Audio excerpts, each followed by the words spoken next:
Cheers. আজকে আমি জানা কানে চোপানি খেয়েছি চারদিক থেকে সারাদিন। ক্রিমি ক্রিমি একদম পাস্তা নিয়ে বসে গেছি।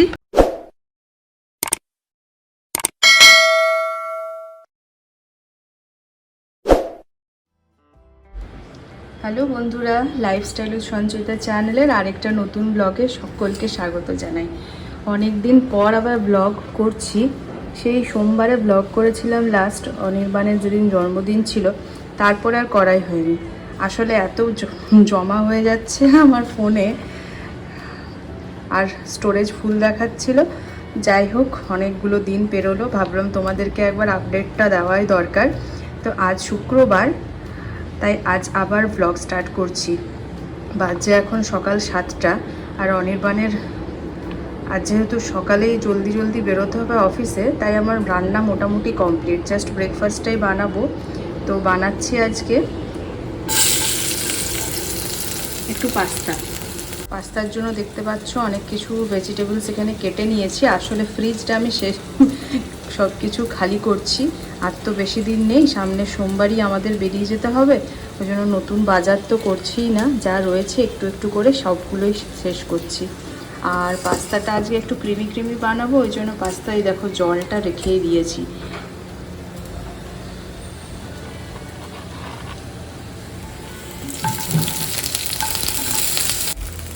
বহুদিনের পুরানো খুন্তিটা দিয়েছে পোকো ভেঙে খেলতে খেলতে, আপাতত ওইটাই কাজে লাগাচ্ছি।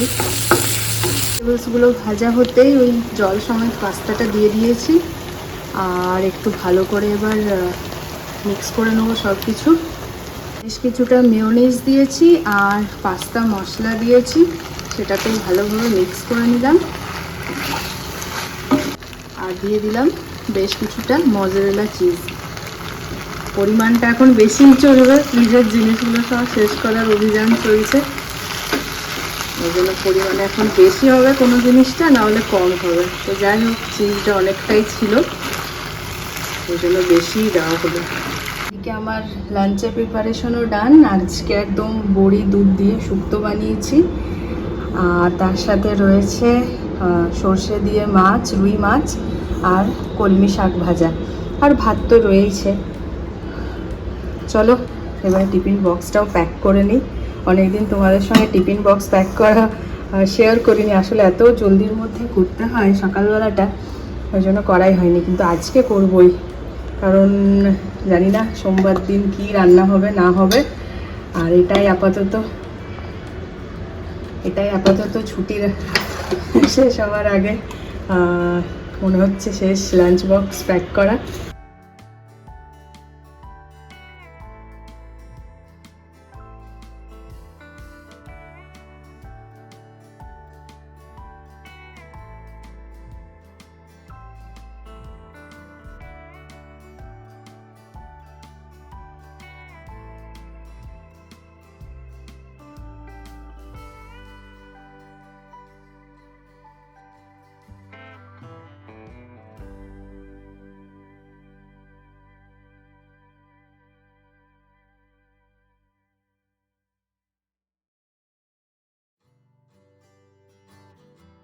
খাবার তো প্যাক করা হয়ে গেছে। তারপর যে জিনিসটা রোজ দিই সেটা হলো একটা বোতলে রোজ একদম ঠান্ডা বরফ জমানো প্রায় জলে আর গ্লুকন ডিটা ভালো গুলে দিই। অফিসে পৌঁছে যখন প্রথমে গ্লুকন ডিটা খাই, তখন মানে এনার্জিটা পাওয়া খুব দরকার। এতটা রোদে রোদে বেরোয়, পৌঁছতেও বেশ খানিকটা সময় লাগে। রান্নাঘর একদম ক্লিন হয়ে গেছে, জাস্ট সব কিছু ঢাকা দিয়ে রেখে দিয়েছি। আর এখন তো কোনো কাজই নেই, তাই পোগোর সঙ্গে এক ঘুম দিয়ে দিতে হবে। বাচ্চা এখন 8:30, 9:30 বাজলে তখন উঠবো। চলো, good morning. Good morning. Pogo উঠে গেছে, ব্রাশি হয়ে গেছে না? ব্রাশিও হয়ে গেছে। এরপরে আমাকে গ্যাসটা ক্লিন করতে হবে, গ্যাস একদম বাজে অবস্থা হয়ে গেছে। এখানে পোগো দুধ গরম হচ্ছে, দুধ বিস্কুট খাওয়ার জন্য। আজ আমরা কি করব সারাদিন? পড়াশোনা করব একটু, না তারপরে মাস্তি করব। হ্যাঁ, তো স্কুল খোলার সময় হয়ে গেছে, মোটামুটি ওদের স্কুল খুলছে 13th থেকে 13th অফ জুন। আর ওই কারণে আমারও স্কুল খুলে যাবে সোমবার থেকে, আমিও সোমবারে ফিরে যাব। তো ছুটি আপাতত শেষ, গরমের ছুটি। আর হঠাৎ মানে কেটে গেল, হঠাৎ বলবো না, মানে খুব জলদির মধ্যে কেটে গেল একটা মাস। গত মাসে 6 তারিখে এসেছি আর আজ হয়ে গেল 7 তারিখ। মানে 6 তারিখে চেপেছিলাম, 7 তারিখে নেমেছি, আবার আজকে হয়ে গেল 7 তারিখ। একটা মাস একদম চোখের পলকে শেষ হয়ে গেল। চলো আস্তে আস্তে এবার প্যাকিং স্টার্ট করতে হবে। আর আজকে আমি ভেবেছি আমাদের মানে কি বলবো, একটা হাতে সমস্ত কাজ করি, তো ওই জন্য সবসময় চারদিকটা মানে এত বড় ঘরটা আমি সবটা গুছিয়ে উঠতে পারি না। তো আজকে একটু কাজের প্রেশারটা কম আছে, তো আজকে ভাবছি গোটা চারদিকটা আমি একটু গুছিয়ে বাগিয়ে নেবো। আর কালকে শনিবার, কালকে ভাবছি একটা আমি এই ফ্ল্যাটটার একটা মানে কি বলবো, ফ্ল্যাটটার একটা ট্যুর তোমাদের জন্য, আমার জন্যেও করব। কারণ কি বলো তো, নেক্সট টাইম যখন আসবো হয়তো দিল্লিতে নাও হতে পারে অনির্বাণের, আর যদি আসি তাহলে এই ফ্ল্যাটটাতে নাও আসতে পারি, অন্য মানে চেঞ্জ করে নেওয়ার প্ল্যান আছে। কারণ খুব গরম এই ফ্ল্যাটটা, আর বৃষ্টির সময়ও প্রবলেম হবে যা দেখতে পাচ্ছি। আর যদি কোয়ার্টার পাই, মানে সবে মিলিয়ে যা পরিস্থিতি দাঁড়াচ্ছে, আমরা এই ফ্ল্যাটটাতে বেশি দিন থাকবো না। তোমাদেরকে বলেও ছিলাম, সে কারণে আমি খুব একটা বেশি সাজাইও নি। যেরকম কলকাতার ফ্ল্যাটটা সুন্দর করে নিজের পছন্দ মতো জিনিস দিয়ে সাজিয়েছিলাম, সব কিছু আবার ডিভানের তলায় যে ঢুকিয়ে রেখেছি আর বার করিনি। শুধু শুধু কয়েকটা মাসের জন্য আবার সেই বার করানো, আবার সেই ঢুকিয়ে দেওয়া। ওই জন্য একটু মোটামুটি পার্মানেন্ট স্টেবল হয়ে যায়, পার্মানেন্ট বলবো না, একটু স্টেবল হয়ে যায়, তারপরে আবার নতুন করে সাজাবো, তাই তো। ক্রিমি ক্রিমি একদম পাস্তা নিয়ে বসে গেছি। এ দেখো, পাস্তার যদি ওই জলটা পাস্তার মধ্যে রাখা হয় না, তাহলে একটু এরকম টেক্সচারটা আসে আর সত্যি টেস্টি হয়। আর আমি কোনো ময়দা ইউজ করিনি, কিন্তু চিজ ইউজ করেছি আর একটু মেয়োনিজ দিয়েছি। দেখো পপকর্নটা কেমন উঠছে আর নামছে, তাই। তো এখানে হচ্ছে সন্ধ্যেবেলার চা, আর তার সঙ্গে এখানে হচ্ছে পপকর্ন, মশলা পপকর্ন। এখানে রয়েছে পোগো, না এখানে রয়েছে পোগোর বাবা বাসন ধুচ্ছে। এখানে রয়েছে পোগো আর সেই সকালবেলা ব্লগ স্টার্ট করেছিলাম পাস্তা নিয়ে, তারপর থেকে আর আজকে ব্লগ বানাই। আজকে আমি জানাকানি চোপানি খেয়েছি চারদিক থেকে সারাদিন, ওই জন্য আর আমি ব্লগ বানাইনি। পোগো আজকে খাওয়াতে ঝামেলা করেছে সারা দিন। একবার আমি বলে দিয়েছি ভালো খাই, ওই জন্য মনে হয় এরকম করলো। সারা দিন খাবারে ঝামেলা করে গেছে আজ। তারপরে আজকে আমাদের মানে কারেন্ট ছিল, পাওয়ার কাট হয়নি, কিন্তু পাম্পে জল ছিল না, এই হলো। আর নিচে কি একটা কানেকশন আছে সেটা আমি জানি না করতে, মানে আমি ভুলে গেছি। অনেকদিন পর পর ওটা দরকার পড়ে, এমার্জেন্সিটা। আদারওয়াইজ টাইম কলের যেটা জল সেটা সকালে আর সন্ধ্যাবেলা আসে, তো আজকে সকালবেলায় আসেনি। সন্ধ্যাবেলার ওয়েট করতে করতে পাম্পে জল শেষ। অনেক কিছু হতে হতে হতে মানে এত বিরক্তিকর একটা সিচুয়েশন আজকে সারাদিন গেছে, আর আমি ব্লগ স্টার্টই করিনি। সবে মিলে সন্ধ্যাবেলা আবার এই সমস্ত কিছু নিয়ে ব্লগটা কন্টিনিউ করছি। অনির্বাণ বললো চলো বাইরে থেকে ঘুরে আসি, সেটাও হলো না। বাজছে এখন প্রায় 8টা 15-20। আচ্ছা, ওইটাও বেরোনো হলো না, কি করা যায় আর। চলো চা খাই, পপকর্ন খাই। আর আমরা পঞ্চায়েতটা ভাবছি শেষ করবো, করবে? আমরা ডেলি হাফ এপিসোড দেখছি, ঠিক আছে?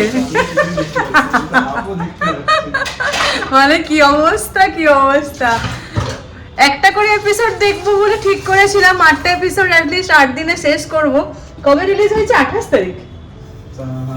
28 তারিখ থেকে আজকে হয়ে গেল, আজ হলো 7 তারিখ। বলো, আমাদের এখনো শেষ হয়নি। আর আমি তো তাও দেখে দেখে যাচ্ছি, তো আরে চলছে আমাদের এখন 5, কিন্তু অনেক গ্যাপ আছে ওর। তো চলো আজকে আমরা শেষ করি। কি না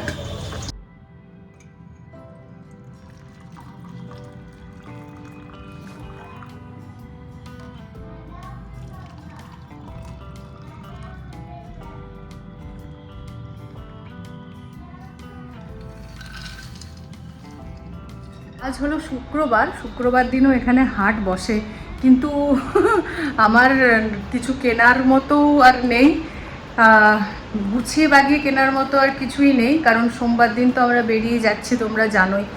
তো অনির্বাণী গেল, ফ্রুটস কিছু শেষ হয়ে গেছে, আর পোগো যেহেতু রেগুলার কলাটা খায় ওটা মেনলি শেষ হয়ে গেছে। পোগোকে নিয়েও গেল একটু ঘুরতে, একটু ঘুরে আসবে নিচ থেকে, আর কিছু ফ্রুটস নিয়ে আসবে। আমি আর গেলাম না, কারণ বাজে এখন প্রায় 8:45।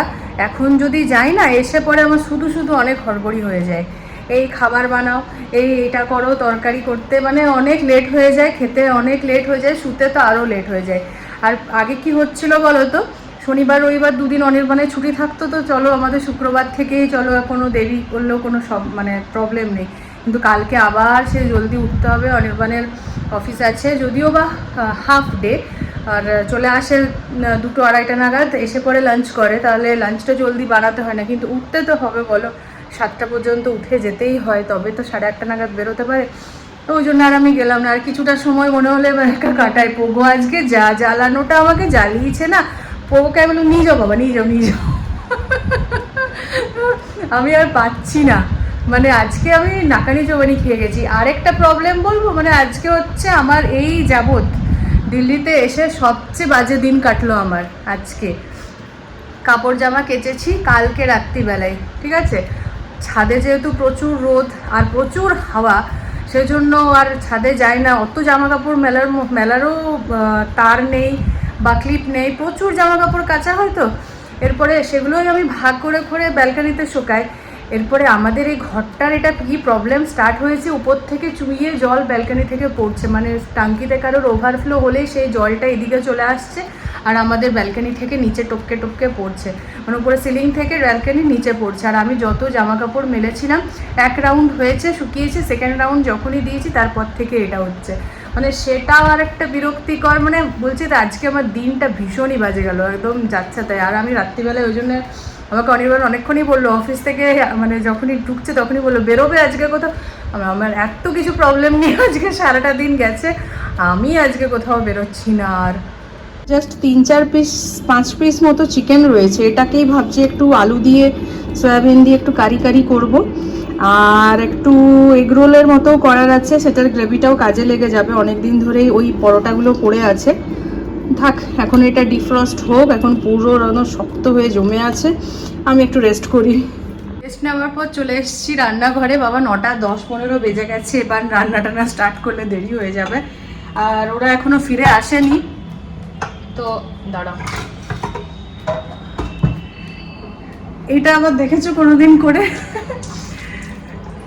মাংসর ঝোল আলু দিয়ে না, আলুর দম মাংস দিয়ে, আলু বেশি মাংস কম, এটাও কিন্তু হতে পারে, আর খুবই ভালো হবে আশা করি। চলো স্টার্ট করি। আলু একদম নিয়ে নিয়েছি, বেশি আলু কম মাংস, পেঁয়াজ কুচি করছি, সেম গ্রেভি একদম অ্যাজ ইট ইজ যেরকম চিকেন কারিতে হয়, কিন্তু আলুর দম।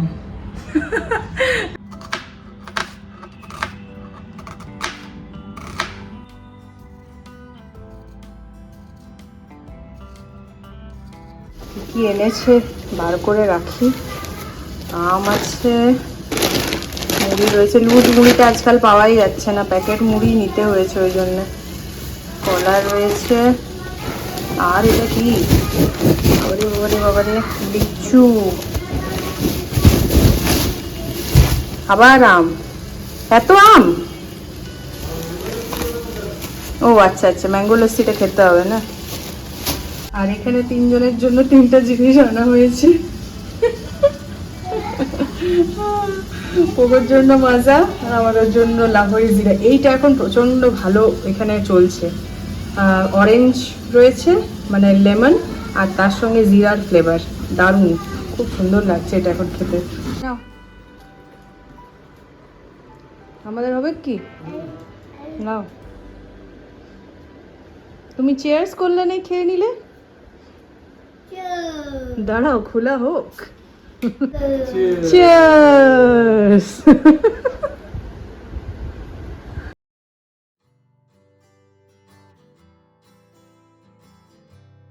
আবার রান্নাঘরে ফিরে এসেছি, দেখো কেমন মাংসর মশলা দিয়ে আলুটাকে কষাচ্ছি। চিকেনটাও এবার অ্যাড করে দেবো। দেখো একদম রেডি হয়ে গেছে আলুর দম চিকেন দিয়ে, আর তার সঙ্গে সয়াবিনও দিয়ে দিয়েছি। তো একদম এরকম আলুর দম বলা যাবে না, টেস্ট একদম মুখে লেগে থাকবে, ট্রাই করে দেখতেই পারো। তো আলুর দম একদম রেডি, উপর থেকে ধনেপাতা ছড়িয়ে দিলাম। দারুণ গন্ধ বেরিয়েছে, তার সঙ্গে দেখতেও দারুণ হয়েছে। রুটিও হয়ে গেছে, জাস্ট এবার খেয়ে নেবার পালা। এই হলো আলুর দম, একদম আমার ছোট্ট একটা কড়াই ছিল, খুব সুন্দর দেখতে, ওটাতেই ভাবলাম আজকে সার্ভ করি। ভীষণ সুন্দর দেখতে লাগছে।